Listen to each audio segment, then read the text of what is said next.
For nearly 10 months, she had only known him through photographs, court filings, and headlines. She had never had to sit in the same room as him, breathe the same air, or watch him from across a courtroom. On Monday, July 6th, that changed. Erika Kirk walked into the 4th District Courthouse in Provo, Utah, and for the first time since her husband's assassination, she came face to face with the man accused of ending his life. What she heard over the next several hours would be graphic enough to make her get up and leave the room. And this was only day 1 of 5. Nearly 10 months after Charlie Kirk was shot and killed in front of thousands of people at Utah Valley University, the case against 23-year-old Tyler Robinson finally reached a turning point that many had been anticipating with a mixture of dread and desperate need for answers. This wasn't the trial. It was something that, in many ways, mattered just as much: a preliminary hearing, where prosecutors would have to lay their cards on the table and prove, in open court, that they had enough evidence to take Robinson to trial for aggravated murder and, potentially, to seek his execution. Erika Kirk, 37, didn't walk into that courthouse alone. She was joined by Charlie's parents, Robert and Catherine Kirk, who arrived early, their faces already carrying the weight of what they knew was coming. Donald Trump Jr. was also there, a sign of just how far this case's shockwaves had traveled beyond Utah and into the highest levels of American political life. A few rows behind the Kirk family sat Robinson's own parents, close enough to see, close enough to be seen, in a courtroom charged with a kind of tension that no amount of decorum could fully smooth over. And decorum was, in fact, the first thing addressed. Before a single piece of evidence was presented, the judge overseeing the case reminded everyone in the room that what was about to unfold would be painful for many of them. He asked for restraint. No outbursts. No visible displays of support or opposition toward either side. It was a warning aimed squarely at a room full of people who had waited months for this moment, some of them carrying grief so raw it had never really had anywhere to go. Just days earlier, the Kirk family had released a joint statement bracing the public, and perhaps themselves, for what this week would bring. They described every court proceeding as a fresh wound, a forced return to the worst day of their lives. They spoke of gratitude for the outpouring of support that had carried them through the darkest months since Charlie's death. But gratitude and grief, it turns out, can occupy the same sentence, the same family, the same courtroom bench. To understand why this hearing carries so much weight, you have to understand what a preliminary hearing actually is, and why it's different from what most people picture when they think of a murder trial. Unlike many criminal cases where prosecutors present evidence to a grand jury behind closed doors, Robinson was charged by information. That legal distinction means prosecutors are required to establish probable cause in a public hearing, in front of a judge, with defense attorneys allowed to cross-examine every witness who takes the stand. It's not a trial. The burden of proof is lower here. Prosecutors don't have to prove guilt beyond a reasonable doubt.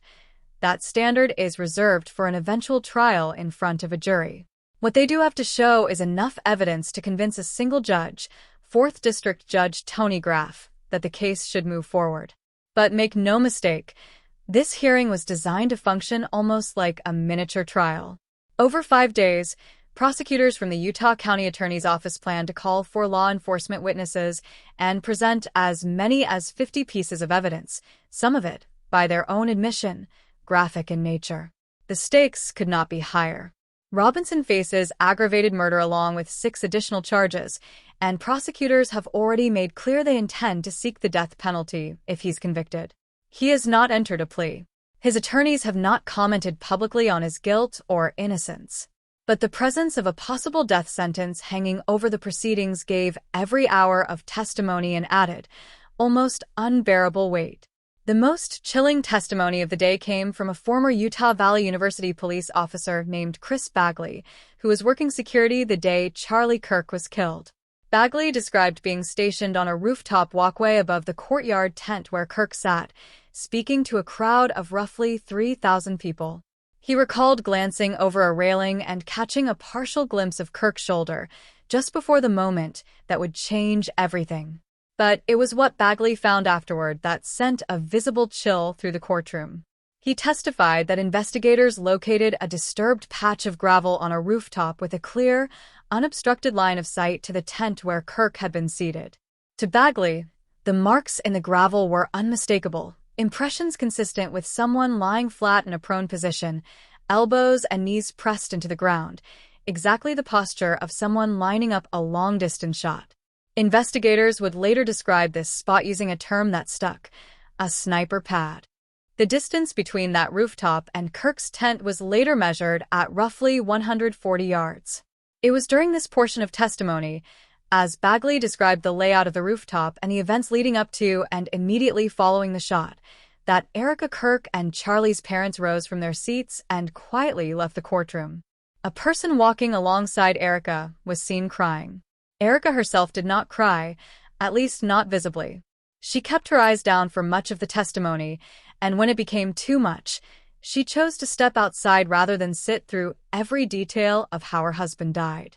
The next major thread of testimony came from Utah Department of Public Safety agent David Hull, the lead investigator on the case, who walked the courtroom through the earliest hours of the investigation.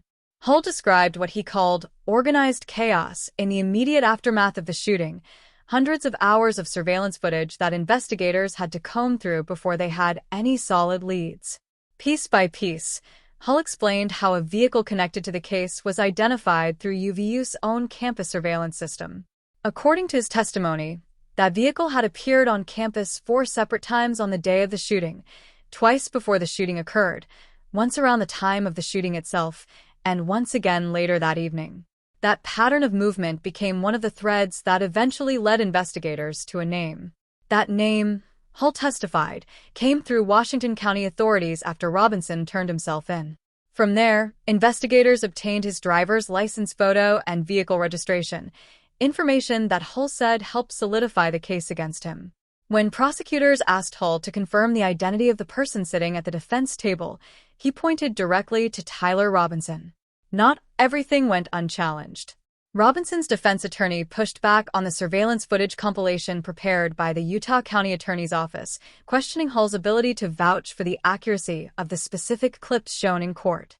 It was a preview of what's expected throughout the week, a defense team working to chip away at the credibility and admissibility of the state's evidence, even while operating under a lower burden of proof than they'd face at an actual trial.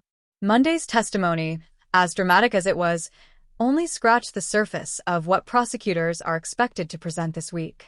2 pieces of evidence loom especially large over the rest of the hearing: an alleged text message confession and a recorded statement from Robinson's roommate and partner. The defense has already signaled it intends to fight hard against the recorded statement being admitted. In one exchange, Robinson's attorney argued that the defense wanted the opportunity to cross-examine the person directly in the courtroom rather than rely on a recording. The judge's response was blunt: that right belongs to a trial, not a preliminary hearing. Because hearsay evidence is permitted at this stage, prosecutors aren't required to bring the roommate in to testify live, a legal reality that clearly frustrated the defense but didn't change the outcome. Legal analysts watching the case have suggested that the evidence against Robinson appears overwhelming and that avoiding a death sentence may already be the primary goal for his defense team, rather than an outright acquittal. There's also been speculation, floated by at least one former federal prosecutor, that Robinson's defense could eventually lean into conspiracy theories, suggestions that a government, foreign or domestic, was somehow involved, as a way of muddying the waters in front of a future jury, even if such arguments carry little weight at the preliminary stage. It's almost impossible to talk about this hearing without circling back to something Erika Kirk said months ago at her husband's memorial service in front of thousands of mourners at State Farm Stadium in Glendale, Arizona. Through tears, she told the crowd that her husband had wanted to save young men just like the one accused of taking his life. She said she forgave him, not because the pain wasn't real, but because, in her words, it was what her faith called her to do, and what she believed Charlie himself would have done.